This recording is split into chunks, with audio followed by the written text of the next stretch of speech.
दिखाऊंगा। प्रधानमंत्री नरेंद्र मोदी इस वक्त जबरदस्त रौले में दिख रहे हैं। ऑपरेशन सिंदूर से भारत ने दुनिया को जो अपना जलवा दिखाया, इसी का असर है कि ऑपरेशन सिंदूर के बाद पहली बार जब विदेश दौरे पर पीएम मोदी गए हैं तो उनकी जबरदस्त धमक दिख रही है। नरेंद्र मोदी इस वक्त कनाडा में हैं, जहां G7 समिट में हिस्सा लेने के लिए पहुंचे हैं। दुनिया के बड़े बड़े देशों के नेता वहां पर आए हुए हैं और ऑपरेशन सिंदूर के बाद प्रधानमंत्री नरेंद्र मोदी की जो गजब की पॉपुलैरिटी बढ़ी है, जो भारत की चर्चा दुनिया भर में हो रही है कि भारत ने गजब ठोका पाकिस्तान को, और भारत के बेखौफ अंदाज की चर्चा हो रही है, उसकी चर्चा के बीच अब जब प्रधानमंत्री नरेंद्र मोदी ग्लोबल लीडर्स के बीच बैठे हैं तो दुनिया भर की नजर प्रधानमंत्री नरेंद्र मोदी की मीटिंग्स पर है। G7 के सम्मेलन से पहले ही हर जगह चर्चा चल रही थी कि डोनाल्ड ट्रंप और मोदी मिलने वाले हैं, भाई उनका आमना सामना होने वाला है और क्या होगा। ट्रंप और मोदी की मुलाकात को लेकर गजब की चर्चा हो रही थी, लेकिन यह मुलाकात हो ही नहीं पाई क्योंकि नरेंद्र मोदी के G7 में पहुंचने से पहले ही ट्रंप वहां से सब कुछ छोड़ छाड़कर जल्दी में निकल गए अमेरिका के लिए। ट्रंप ने कह दिया कि बहुत बड़ा काम आ गया है बॉस, जाना होगा मुझे। ट्रंप तो G7 सम्मेलन में फोटो खिंचवाकर और सम्मेलन बीच में छोड़कर भागे भागे अमेरिका पहुंच गए। क्यों पहुंचे आज आपको विस्तार से बताऊंगा, लेकिन G7 में अभी भी बहुत कुछ होना बाकी है। G7 में भारत का जलवा दिखना बाकी है और पाकिस्तान की धुलाई बची हुई है। कनाडा पहुंचकर पीएम मोदी ने कैसे पाकिस्तान और खालिस्तानियों को तगड़ा मैसेज दे दिया।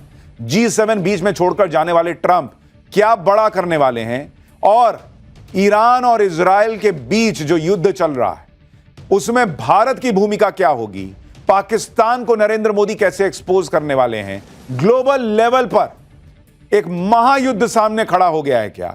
कनाडा पहुंचते ही पीएम मोदी ने बता भी दिया है कि G7 की मीटिंग में उनका क्या एजेंडा रहने वाला है। पीएम मोदी ने सोशल मीडिया पोस्ट में कहा कि वो समिट में अलग अलग लीडर्स से मिलने वाले हैं। पीएम मोदी ने कहा कि वो वैश्विक मुद्दों पर अपनी बात रखेंगे। साथ ही प्रधानमंत्री मोदी ने कहा कि वो G7 समिट में ग्लोबल साउथ की प्राथमिकताओं पर जोर देंगे। ग्लोबल साउथ से पीएम मोदी का मतलब ऐसे देशों से है जो विकास की दौड़ में पिछड़ गए। पीएम मोदी अक्सर ऐसे देशों की आवाज उठाते रहते हैं। नरेंद्र मोदी ऑपरेशन सिंदूर के बाद पहली बार ग्लोबल लीडर से मिल रहे हैं और यह बात क्लियर है कि G7 में भी नरेंद्र मोदी पाकिस्तान की जबरदस्त धुलाई करने वाले। आप देखिए, इस G7 में जाने के पहले नरेंद्र मोदी जिस तरह से साइप्रस गए, वहां जो गॉगल वॉगल लगा के तस्वीरें हैं, भाई तुर्की और पाकिस्तान ऑलरेडी छिलबिला रहे। और अब वहां G7 में क्या होगा, भाई जो देश एटम बम रखने पर ईरान की ठुकाई का समर्थन कर रहे हैं, वो फिर पाकिस्तान जैसे देश के पास एटम बम होने पर चुप कैसे रह सकते हैं। नहीं पूछेंगे नरेंद्र मोदी कि भाई ईरान रखेगा एटम बम तो आपको दिक्कत है, और यहां पाकिस्तान जैसा आतंक को पालने वाला देश रखे हुए तो आपको दिक्कत नहीं है। पाकिस्तान के एटम बम पर भी तो बात होनी चाहिए, क्योंकि पाकिस्तान ने तो हाफिज सईद, मसूद अजहर जैसे आतंकियों को पाले रखा है, तो उसका एटम बम सुरक्षित कैसे है दुनिया के लिए। अगर ईरान के एटम बम दुनिया के लिए खतरा है तो पाकिस्तान के एटम बम भी दुनिया के लिए खतरा होंगे ना, क्योंकि ये कभी भी आतंकियों के हाथ लग सकते हैं। और नरेंद्र मोदी दुनिया के सामने G7 में भी लिख कर रख लीजिए कि पाकिस्तान को एक्सपोज करेंगे। जैसे नरेंद्र मोदी ने दुनिया को बताया है पिछले 10 साल से, 11 साल से, कि तुम्हारा आतंकवाद मेरा आतंकवाद नहीं चलेगा, तुम्हारे यहां टेररिज्म के लिए अलग पैमाने, मेरे यहां अलग होंगे, ऐसा नहीं चलेगा भाई। तुम्हारा कटता है, खून निकलता है तो तुमको दर्द होता है, तो हमारे यहां भी वैसा ही होता है। सबसे बड़ा सवाल तो अमेरिका जैसे देशों पर उठता है, क्योंकि अमेरिका ने तो खुद हाफिज सईद और मसूद अजहर जैसे आतंकियों पर प्रतिबंध लगाया हुआ है। खुद अमेरिका ने हाफिज सईद और मसूद अजहर को अंतर्राष्ट्रीय आतंकवादी घोषित कर रखा है, लेकिन पाकिस्तान इन आतंकियों को पाल कर बैठा है और अमेरिका जैसे देश इस पर अपनी आंखें बंद करके बैठे। पाकिस्तान को लेकर ऐसी हिपोक्रेसी अब नहीं चलेगी। नरेंद्र मोदी इसीलिए पूरी दुनिया में लगातार अपनी कूटनीति से पाकिस्तान को एक्सपोज कर रहे हैं और दुनिया को पता चल रहा है कि जिस पाकिस्तान पर दुनिया आंखें बंद कर लेता है, उसके आतंकी सिर्फ भारत के लिए नहीं, पूरी दुनिया के लिए खतरा बन सकते हैं। नरेंद्र मोदी कनाडा के पीएम से भी मिलने वाले हैं। कनाडा के पीएम ने नरेंद्र मोदी को फोन करके G7 में खुद इनवाइट किया था। कनाडा के पीएम पहले जस्टिन ट्रूडो थे, जो खालिस्तानियों को बढ़ावा देते थे, लेकिन कनाडा के नए पीएम ने खुद पीएम मोदी को फोन करके कहा था कि कनाडा भारत के साथ संबंध सुधारना चाहता है। कनाडा को अगर संबंध सुधारने तो खालिस्तानियों पर एक्शन लेना ही होगा। कनाडा में खालिस्तानियों को ट्रूडो ने खुली छूट दे रखी थी।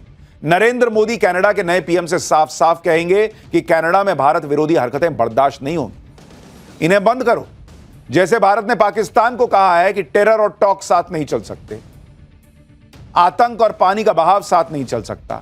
वैसे ही नरेंद्र मोदी ये मान के चलिए कि कनाडा को बता के आएंगे कि भारत से बिजनेस करना है, तो ये जो खालिस्तानी बैठे हैं वहां लाखों सिख समुदाय के लोग हैं, लेकिन उनमें से जो छुट्टन भर है वो ज्यादा उछलते हैं खालिस्तान चाहिए, खालिस्तान चाहिए। तो इनको कंट्रोल करो यार।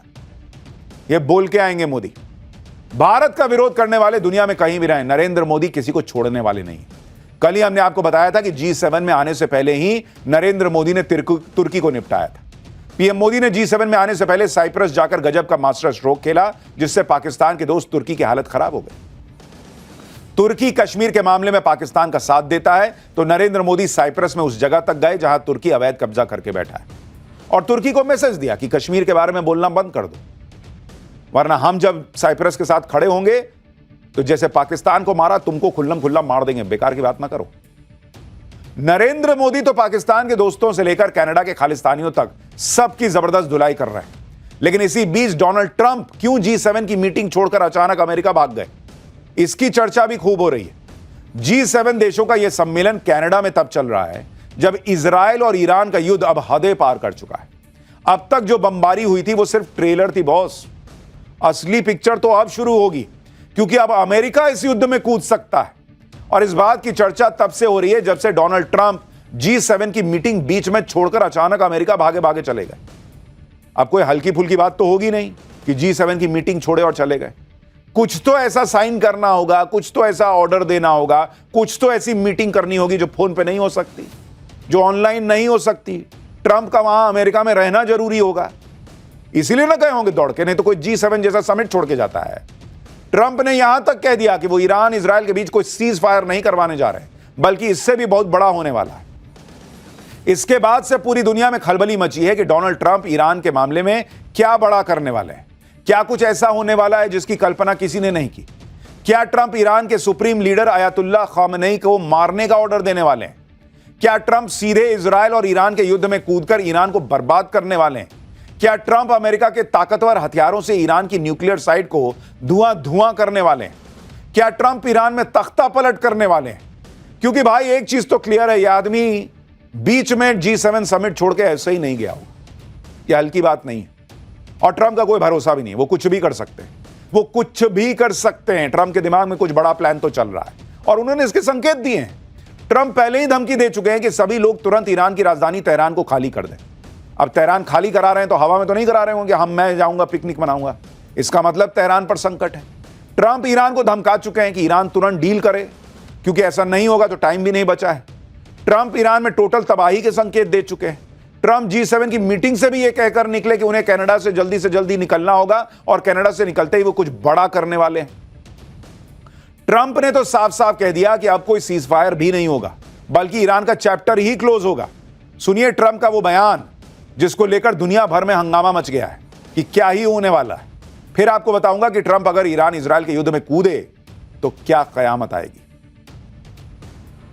What specifically is better than a ceasefire? What are you looking for here? An end, a real end, not a ceasefire. An end. So something that would be permanent. Yeah, or giving up entirely. Is That's that okay too. Are you close there? Is that possible in the next 24 Why not? hours? Certainly possible. Complete give up. That's possible. Yeah.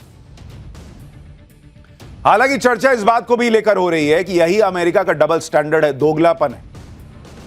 जब रूस और Ukraine लड़ते हैं तो ये भाई साहब कहते हैं कि सीज फायर कर लो, बातचीत करो ना यार, ये युद्ध करने का टाइम है, क्या कर रहे हो तुम लोग। जब भारत और पाकिस्तान भिड़ते हैं और भारत पाकिस्तान को ठोकता है तो ये भाई साहब कहते हैं कि यार छोड़ो ना, इतना तो मार लिए उसको। पाकिस्तान से कहते हैं बात करो भारत से, खत्म करो मामला, नहीं तो बहुत मारेगा भारत। वहां डील और सेटिंग की बात होती है, और जब अपने दुश्मन की बात आई, क्योंकि ईरान और अमेरिका की बनती नहीं, तनातनी का मामला है, तो कह रहे हैं सीज फायर नहीं, अब तो अंत होगा। क्यों भाई, तुम्हारा दुश्मन है तो अंत होगा, दूसरे लोग अपने दुश्मन को छोड़ दें क्योंकि तुम कहते हो। ट्रंप सोचकर बैठे कि ईरान सरेंडर कर देगा, क्योंकि इजराइल जिस तरह से ईरान को ठोक रहा है उससे पूरे ईरान में हाहाकार मचा है। लोग ईरान की राजधानी तेहरान छोड़ छोड़ के जा रहे हैं, भाग रहे हैं। ये तस्वीरें देखिए, तेहरान पर जबरदस्त बमबारी हो रही है, लोग जान बचाकर ईरान छोड़कर भाग रहे हैं। ये तस्वीरें तेहरान की सड़कों की हैं। तेहरान से बाहर जाने के लिए लंबी लंबी कतारें गाड़ियों की लग गई हैं। लोग अपना बोरिया बिस्तर समेट के ईरान से निकल रहे हैं भाई कि इजराइल बहुत मार रहा है। तेहरान में इजराइल ने किस तरह से कहर ढाया हुआ है ये तो पूरी दुनिया देख रही है। बीच राजधानी में इजराइल के बम गिर रहे हैं, तेहरान जल रहा है। हमने कल ही आपको दिखाया था कि कैसे ईरान के सरकारी न्यूज चैनल पर इजराइल के बम गिर गए थे और उस वक्त एंकर न्यूज पढ़ रही थी। कैसे ये धमाका हुआ, इजराइल के बम गिरने के बाद ईरान के सरकारी न्यूज चैनल का दफ्तर कैसे जबरदस्त तरीके से जल रहा था। आप तस्वीरें देखिए भाई, पूरी दुनिया इन तस्वीरों को देखकर हैरान रहे। तो ये जो लड़का बोल रहा है, इसके पीछे जो आप बिल्डिंग देख रहे हैं वो वहां का सरकारी न्यूज चैनल का बिल्डिंग है भाई। आग लगी हुई है। जिस तरह से ईरान का सरकारी न्यूज चैनल का दफ्तर जला वैसे ही पूरा ईरान जलेगा और यह तब तक नहीं रुकेगा जब तक इजराइल ईरान के सुप्रीम लीडर खामनेई को खत्म नहीं कर देता। इजराइल ने बात साफ कर दी है कि अब युद्ध तभी रुकेगा जब खामनेई का खात्मा हो जाएगा।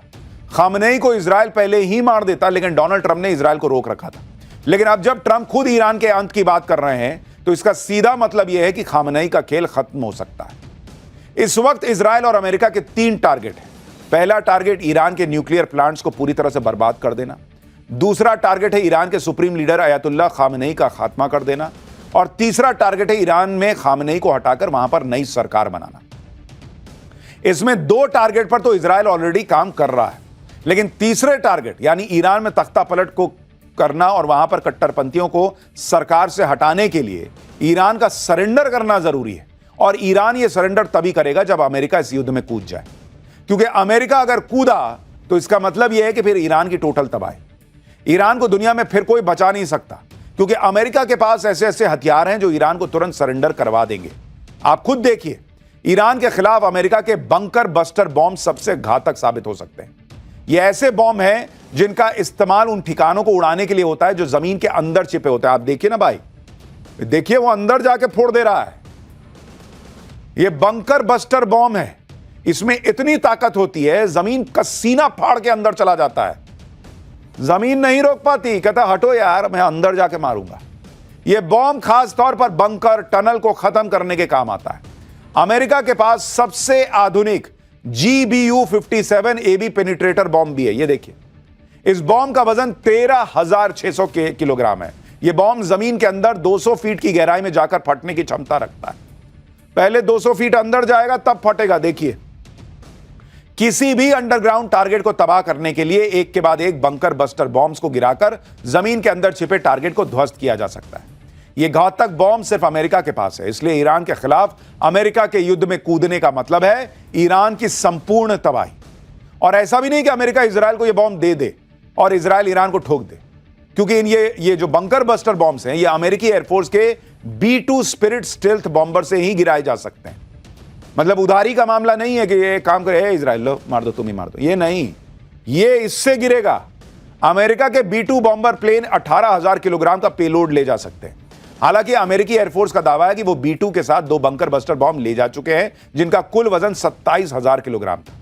दूसरी बात यह है कि अमेरिका के बॉम्बर प्लेन की रेंज 11,000 किलोमीटर है। ये कुछ ही घंटों में दुनिया के किसी भी जगह पर पहुंच सकते हैं। अब यह भी समझिए कि अमेरिका के ये बंकर बस्टर बॉम्ब कैसे ईरान को घुटने पर ला सकते हैं। दरअसल ईरान ने पहाड़ों के बीच में जमीन के अंदर अपनी न्यूक्लियर फैसिलिटी बनाई हुई। इस अंडरग्राउंड ठिकाने को फोड़ने के लिए अमेरिका के बंकर बस्टर बॉम्ब ही काम आएंगे। ईरान के सबसे सीक्रेट और सुरक्षित न्यूक्लियर फैसिलिटी फोर्डो है। ईरान का यह न्यूक्लियर प्लांट तेहरान से 95 किलोमीटर दूर है। ऐसा दावा है कि यह न्यूक्लियर प्लांट जमीन में 260 फीट नीचे बना हुआ है। दावा है कि ईरान ने इस जगह को रूसी S-300 एयर डिफेंस सिस्टम से सुरक्षित किया है। यह भी दावा है कि इसी प्लांट में यूरेनियम U-235 का उत्पादन होता है जो परमाणु बम निर्माण के लिए बेहद अहम है।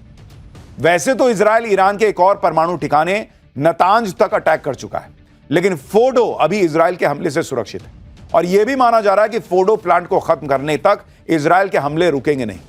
फोर्डो को फोड़ देने तक, तबाह करने के लिए इजराइल को अमेरिका के बंकर बस्टर बॉम्ब की जरूरत पड़ेगी, क्योंकि वो इतना अंदर है, अंदर जाके ना फोड़ना पड़ेगा। ईरान से सारा झगड़ा ही परमाणु बम को लेकर चल रहा है। अगर इजराइल या अमेरिका ईरान के इस परमाणु किले को ध्वस्त कर देंगे तो ईरान के पास कुछ बचेगा ही नहीं। ईरान के बारे में कहा जाता है कि उसने जमीन के अंदर एक पूरा शहर बसाया हुआ है जहां उसने अपने सारे हथियार और सैन्य ठिकाने बनाए हुए। आप तस्वीर देखिए, जैसे वो आप देखते ना हमास वालों ने जमीन के अंदर पूरा निर्माण किया रहता है, ये उसका बाप बना रखा है। आप देखिए अंदर कैसे टनल हैं, कैसे हथियार हैं। ये ईरान है। इसी साल ईरानी सरकारी चैनल ने एक वीडियो जारी किया था जिसमें ईरान का यह अंडरग्राउंड शहर दिखाया गया था। इस अंडरग्राउंड ठिकाने में सेना के ऑपरेट करने के लिए सारी सुविधा थी। ईरान ने अपनी इस अंडरग्राउंड फैसिलिटी को मिसाइल सिटी बताया था।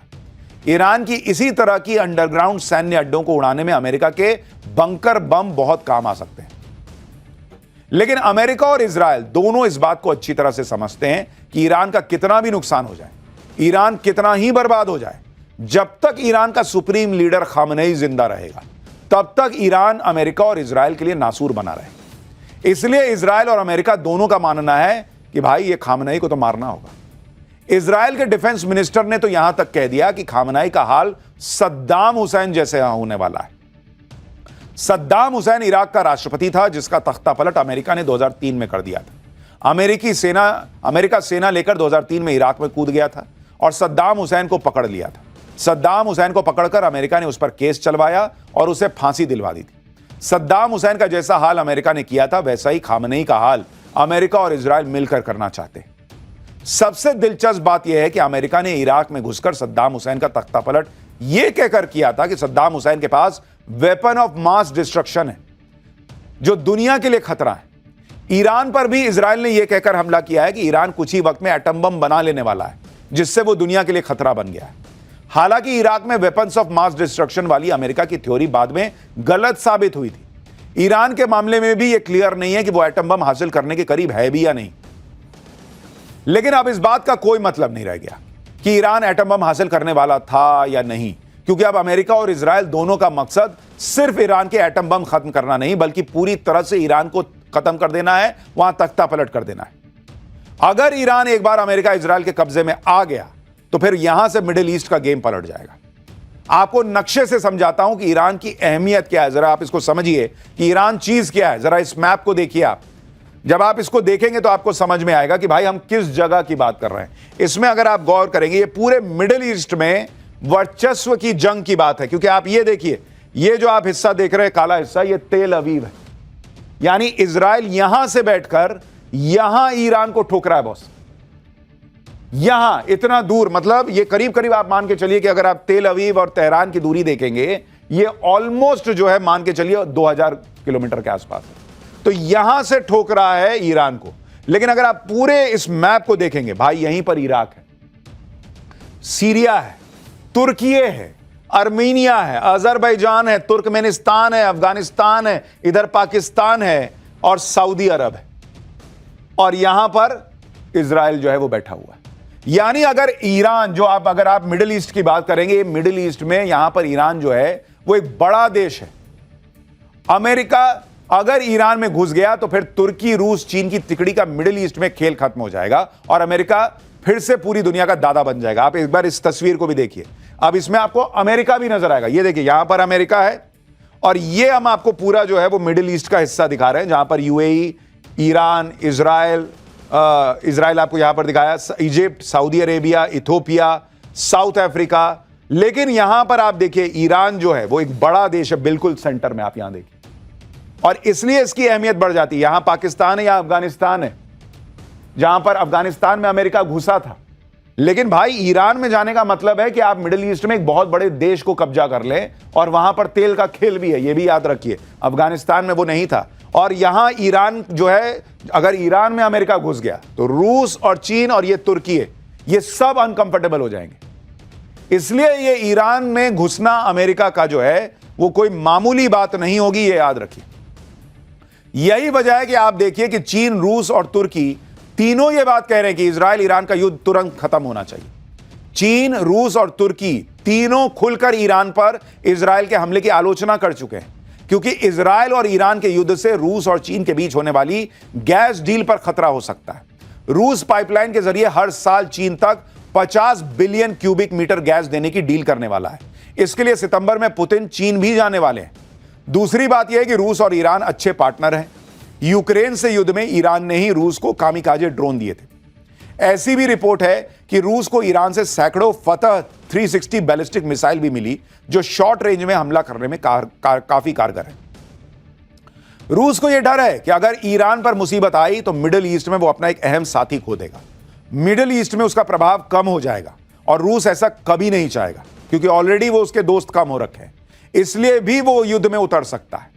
चीन की बात करें तो वो ईरान का 90% क्रूड ऑयल सस्ते में लेता है। दोनों के बीच मिलिट्री सहयोग भी है। ईरान के हथियारों में चीन के कंप्यूटर चिप का इस्तेमाल होता है। ऐसे में अगर ईरान पर अमेरिका हमला करता है तो रूस और चीन को भी झटका लगेगा क्योंकि अमेरिका सिर्फ ईरान ही नहीं, उससे आगे की प्लानिंग के बारे में भी सोच रहा होगा। और अगर अमेरिका घुसा तो हो सकता है ईरान का साथ देने के लिए रूस और चाइना भी घुस जाएं और इसलिए यह मामला बहुत ज्यादा बिगड़ सकता है, यह भी ध्यान रखिए। कुछ लोग कह रहे हैं कि ईरान इजराइल की लड़ाई का भारत पर भी बड़ा असर पड़ेगा क्योंकि जब से ईरान इजराइल का युद्ध शुरू हुआ है तब से कच्चे तेल के दाम 10% ऑलरेडी बढ़ चुके हैं। हालांकि अभी भारत के पास पर्याप्त मात्रा में तेल का भंडार है। सरकारी आंकड़ों के मुताबिक भारत के पास अभी 74 दिन का तेल भंडार मौजूद है। अगर यह युद्ध लंबा चला और ज्यादा भीषण युद्ध हुआ तो कच्चा तेल अभी $70 से $75 प्रति बैरल है, जो $120 प्रति बैरल तक पहुंच सकता है। इससे पूरी दुनिया में पेट्रोल डीजल महंगा हो सकता है, जैसा कि रूस यूक्रेन युद्ध के दौरान हुआ था। ईरान के पास स्ट्रेट ऑफ हॉर्मज भी है। यह समुद्र का बेहद ही संकरा रास्ता है, वो जो आप एकदम चुन्नू सी जगह देख रहे हैं, इसे स्ट्रेट ऑफ हॉर्मज कहते हैं। जो आप ईरान का लाल हिस्सा देख रहे हैं, ऐसे ऐसे देख रहे हैं, ऐसे पहाड़ जैसा एक छेद बना हुआ है जहां पर एरो गया हुआ है। तो आपको एक बार यहां दिखाता हूं, एक बार इसको देखिए। ये आपको जो दिखा रहा हूं ना, ये है स्ट्रेट ऑफ हॉर्मज। अगर आप ये देखेंगे, पर्शियन गल्फ है, यहां कुवैत है, ये यूएई है, और जो तेल जाता है ना बॉस, अगर आप इसको देखेंगे तो यहां से इसी तरह से होते हुए उसको जाना पड़ता है। ये देखिए, ये है रास्ता, ये देख रहे हैं। अब अगर ईरान ने ये रास्ता ब्लॉक कर दिया बॉस, तो फिर है कांड। ये समुद्र का बेहद ही संकरा रास्ता है जो दुनिया भर में तेल सप्लाई करने के लिए बहुत जरूरी रास्ता है। यहीं से दुनिया भर के जहाज तेल लेकर निकलते हैं। दुनिया में रोज तेल की जितनी खपत होती है उसका 20% हिस्सा इसी रूट से होकर जाता है। अगर ईरान ने इस रास्ते को बंद कर दिया तो दुनिया के लिए तेल सप्लाई कम हो जाएगी और इससे तेल का नया संकट आ सकता है। लेकिन भारत सभी संभावनाओं को देखते हुए तेल सप्लाई के लिए वैकल्पिक रास्ते ऑलरेडी खोज रहा है, जिसमें कैसे भी हालात बने भारत को कोई दिक्कत ना हो। ऊपर से वैसे ही भारत अब रूस से अच्छा खासा तेल लेता है, अमेरिका से तेल लेता है, तो भारत जो है वो बहुत मुश्किल की स्थिति में अभी तो नहीं दिख रहा तेल के मामले में। मैं कह रहा हूं ईरान भी अपनी पूरी ताकत लगा रहा है कि वो इजराइल का मुकाबला कर सके। ईरान पर भले ही इजराइल के बम फूट रहे हों, लेकिन वो अमेरिका को भी धमका रहा है। ईरान के सांसद महमूद नबावियान ने कहा है कि इजराइल पर हमला करना जितना मुश्किल है उससे आसान है इस इलाके में अमेरिकी हितों, सैन्य अड्डों और युद्धपोतों को निशाना बनाना। जिस तरह से ईरान और इजराइल के बीच 5वें दिन भी जबरदस्त वार पलटवार जारी है, उससे सवाल उठे हैं कि क्या अमेरिका की मदद के बिना इजराइल ईरान को घुटने टेकने पर मजबूर कर पाएगा या नहीं। क्योंकि 5 दिनों की लड़ाई में भले ही ईरान को भारी नुकसान हुआ, लेकिन इजराइल के शहरों में भी तबाही मची नजर आई। आज ईरान ने तेल अवीव में इजराइल की खुफिया एजेंसी मोसाद के हेडक्वार्टर पर एयर स्ट्राइक करने का दावा किया। इस हमले के बाद मोसाद के हेडक्वार्टर से धुआं उठता नजर आया। इसके अलावा ईरान ने इजराइल के मिलिट्री इंटेलिजेंस के निदेशालय पर भी मिसाइल दागी। इजराइल के आयरन डोम ने इन मिसाइलों को हवा में मार गिराने के लिए 10 इंटरसेप्टर मिसाइलें दागी, लेकिन बिल्डिंग को तबाह होने से नहीं बचा पाए और वहां जोरदार धमाके होते नजर आए। सेंट्रल इजराइल के हर्जेलिया शहर में भी ईरान की मिसाइलें मौत बनकर बरसी। मिसाइल फटने से वहां एक बस तक में आग लग गई। इजराइल की राजधानी तेल अवीव में ईरान ने ताबड़तोड़ हमले कर रखे हैं, जिसकी वजह से कई इमारतों को नुकसान पहुंचा। ये इजराइल की तस्वीर है। मिसाइल फटने के बाद इमारतों से आग की लपटें भी उठती हुई नजर आई। ईरान के ऐसे पलटवार की वजह से इजराइल चाहता है कि अमेरिका भी इस युद्ध में कूद जाए, जिससे ईरान का सरेंडर तुरंत रुक करवाया जा सके। इजराइल अपनी तरफ से कोई कसर नहीं छोड़ रहा। तेहरान खाली करने की धमकी देने के बाद इजराइल ने भी हमले तेज कर दिए। आज इजराइल ने एयर स्ट्राइक में ईरान की सेना के deputy commander major general Ali Shadmani को मार गिराने का दावा किया। शादमानी को ईरान के सुप्रीम लीडर खामनेई का करीबी माना जाता है। शादमानी ने 4 दिन पहले ही war time chief of staff की जिम्मेदारी संभाली थी। यानी भाई साहब ने अभी अभी जिम्मेदारी संभाली, इनको भी निपटा दिया इजराइल ने। इजराइल की बमबारी से तेहरान में जबरदस्त धमाके हो रहे हैं, धुआं हर तरफ दिख रहा है। इजराइल ने तेहरान का वो हाल कर दिया है कि जिधर देखिए उधर बम फटते दिख रहे हैं। आज तेहरान में हुए एक बड़े हमले में इजराइल ने मिसाइल लॉन्चर तबाह करने का दावा किया। इजराइल ने सटीक एयर स्ट्राइक में तेहरान एयरपोर्ट पर खड़े ईरान के 2 F-14 फाइटर जेट तबाह करने का दावा किया है। इजराइल ने इस हमले का वीडियो भी जारी किया है जिसमें फाइटर जेट पर बम गिरता हुआ नजर आ रहा है। इजराइल की आर्मी ने ईरान पर हमले का एक और वीडियो जारी किया जिसमें उसने मिसाइल लॉन्चर से लदे ट्रकों को उड़ाने का दावा किया जो तेहरान की तरफ जा रहे थे। भाई, इजराइल तो बम पर बम मार के ईरान को फोड़ रहा है, लेकिन पाकिस्तान कहां गया जो कह रहा था कि मुस्लिम देश के नाते वो ईरान को बचाएगा? आओ बचाने, कहां खड़े हो? बम तो इजराइल और ईरान में फूट रहे हैं। चीथड़े पाकिस्तान के फर्जी फील्ड मार्शल आसिम मुनीर के उड़ रहे हैं। पहले मुनीर ने इंडिया से पंगा लिया तो दुनिया में पाकिस्तान का खेल एक्सपोज हो गया। ऑपरेशन सिंदूर में लुटी इज्जत बचाने के लिए मुनीर ने अमेरिका के आर्मी डे में मेहमान बनने का नैरेटिव गढ़ने की कोशिश की, वो भी एक्सपोज हो गया। पता चला कि मुनीर प्रवासी पाकिस्तानियों से मिलने के लिए अमेरिका गया है, अमेरिका ने उसे नहीं बुलाया आर्मी डे पर।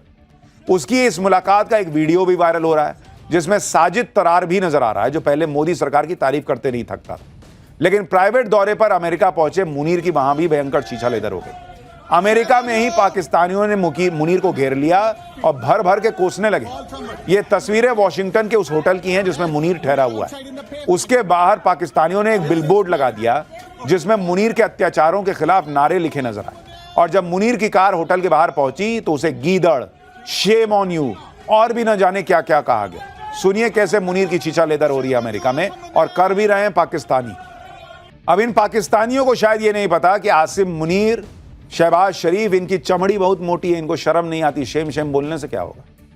और जब आसिम मुनीर का काफिला कार से उतरकर वॉशिंगटन में होटल की लॉबी में पहुंचा, वहां पहले से मौजूद पाकिस्तानियों ने मुनीर के खिलाफ नारेबाजी शुरू कर दी। मुनीर को इस्लामाबाद का कातिल और पाकिस्तानियों का कातिल भी बताया। पाकिस्तानी नेताओं की इंटरनेशनल बेइज्जती तो इतनी कॉमन हो चुकी है कि पाकिस्तान के नेताओं को इसकी आदत पड़ गई है। लेकिन पाकिस्तान की पब्लिक तो इसे देखकर अपना माथा पीटती है कि कैसे लोग उसका देश चला रहे हैं, जिसे प्रमोशन देकर फील्ड मार्शल बना दिया, वो अमेरिका जाकर अपनी भद पिटवा रहा है। सोचिए पाकिस्तान कितना दो कौड़ी का देश है कि उसे अमेरिका से इज्जत मिल रही है, ये भी झूठ बोल के फैलाना पड़ता है, क्योंकि उसे असल में इज्जत भी नहीं मिलती। आसिम मुनीर जब अमेरिका गया था तो पाकिस्तान में इसकी बहुत चर्चा हो रही थी कि अमेरिका ने तो आसिम मुनीर को गजब तरीके से खातिरदारी के लिए बुलाया। लेकिन अमेरिका ने पाकिस्तान के झूठ की पोल खोल दी, जिसके बाद साफ हो गया कि मुनीर को ट्रंप ने इनवाइट नहीं किया था, गेट आउट बोला था। एक तरफ पाकिस्तान की बेइज्जती पर बेइज्जती हो रही है, उधर भारत का जलवा ये देखिए कि भारत की जबरदस्त तारीफ हर जगह हो रही है। ईरान इजराइल के युद्ध के बीच भी जिस तरह से भारत अपने लोगों को युद्ध के मैदान से निकलवा रहा है, उसकी भी चर्चा हो रही है। आप देखिए, पीएम मोदी ने G7 समिट के लिए रवाना होने से पहले ही ईरान में फंसे भारतीय छात्रों की सुरक्षित वापसी का पुख्ता प्लान तैयार किया। ईरान में फंसे भारतीय छात्रों को अर्मीनिया के रास्ते वापस लाया जा रहा है, जिसके लिए कुछ दिन पहले विदेश मंत्री एस जयशंकर ने अर्मीनिया के विदेश मंत्री से बात की और आज तेहरान में फंसे भारतीय छात्रों का ग्रुप अर्मीनिया के बॉर्डर पर भी पहुंच गया। इस ग्रुप में 110 छात्र शामिल हैं। इन छात्रों को बसेस की मदद से अर्मीनिया के बॉर्डर तक लाया गया। ईरान से बचकर अर्मीनिया बॉर्डर पहुंचे भारतीय छात्र भर भर कर मोदी सरकार का आभार जता रहे हैं। सुनिए छात्र क्या कह रहे हैं। Special regards to the Government of India and the Embassy of India who are working relentlessly, tirelessly and handling the logistics to ensure the safety of the citizens of India. We, the students of Urmia University, are the first-hand witnesses of how the government and the embassy are determined to protect the lives of the citizens of India. इसी तरह से Iran के अलग अलग शहरों में फंसे भारतीय छात्रों और उसके बाद भारतीय नागरिकों को रेस्क्यू किया जाएगा। विदेश मंत्रालय के आंकड़ों के मुताबिक ईरान के अलग अलग शहरों में करीब 1500 भारतीय छात्र फंसे हैं। इनमें से ज्यादातर मेडिकल के स्टूडेंट हैं और सबसे ज्यादा 120 छात्र जम्मू कश्मीर के रहने वाले हैं। इसके अलावा ईरान में भारत के करीब 8,500 नागरिक भी फंसे हुए हैं। सरकार पूरा प्रयास कर रही है कि इन्हें भी जल्द से जल्द निकाला जा सके। ईरान में फंसे भारतीय छात्रों के रेस्क्यू ऑपरेशन पर विदेश मंत्रालय ने बयान भी जारी किया और बताया कि तेहरान में फंसे भारतीय छात्रों को सुरक्षा की वजह से शहर से बाहर निकाल लिया गया है। इसका इंतजाम तेहरान में भारतीय दूतावास ने किया। तेहरान में फंसे जो भारतीय खुद से ट्रांसपोर्ट का इंतजाम करने में सक्षम हैं, उन्हें भी मौजूदा हालात देखते हुए शहर छोड़ने की सलाह दी गई है। कुछ भारतीयों को अर्मीनिया से लगे बॉर्डर के जरिए ईरान से निकाला जा रहा है। भारतीय दूतावास ऐसे लोगों के लगातार संपर्क में है। ईरान में फंसे भारतीय छात्रों को रेस्क्यू 3 स्टेप्स में किया जाएगा। पहला स्टेप, ईरान के अलग अलग शहरों में फंसे भारतीय छात्रों को अर्मीनिया के नॉर्दुज बॉर्डर तक पहुंचाया जाएगा। दूसरा स्टेप, नॉर्दुज बॉर्डर से भारतीय छात्रों को अर्मीनिया की राजधानी येरेवन पहुंचाया जाएगा। और तीसरा स्टेप, येरेवन एयरपोर्ट से भारतीय छात्रों को भारत लाया जाएगा। अब यह समझना भी जरूरी है कि भारत सरकार ने अपने छात्रों के रेस्क्यू के लिए आर्मीनिया को ही क्यों चुना। दरअसल ईरान का जमीनी बॉर्डर 7 देशों से लगता है: Pakistan, Afghanistan, Turkmenistan, Azerbaijan, Armenia, Turkey और इराक। इसके अलावा ईरान की समुद्री सीमा ओमान से लगती है। इन सभी देशों में आर्मीनिया का बॉर्डर ईरान के प्रमुख शहरों से सबसे कम दूरी पर है और आर्मीनिया के साथ भारत के संबंध भी काफी मजबूत हैं। दोनों देशों के बीच पिछले 5 सालों में कई अहम डिफेंस डील हो चुकी हैं। ईरान और आर्मीनिया के बीच किसी तरह का सीमा विवाद या सैन्य तनाव भी नहीं है। ऐसे में आर्मीनिया से भारतीय छात्रों को फ्लाइट के जरिए लाना आसान रहेगा, क्योंकि आर्मीनिया का येरेवन एयरपोर्ट ईरान और इजरायल के बीच जारी संघर्ष के बाद भी पूरी तरह से काम कर रहा है, चालू है। लेकिन वहां तो एयरपोर्ट चालू है, यहां एयरपोर्ट पर क्या हो रहा है? पाठशाला में अगली क्लास देखिए। अहमदाबाद प्लेन क्रैश के बाद बीते 24 घंटे में विमान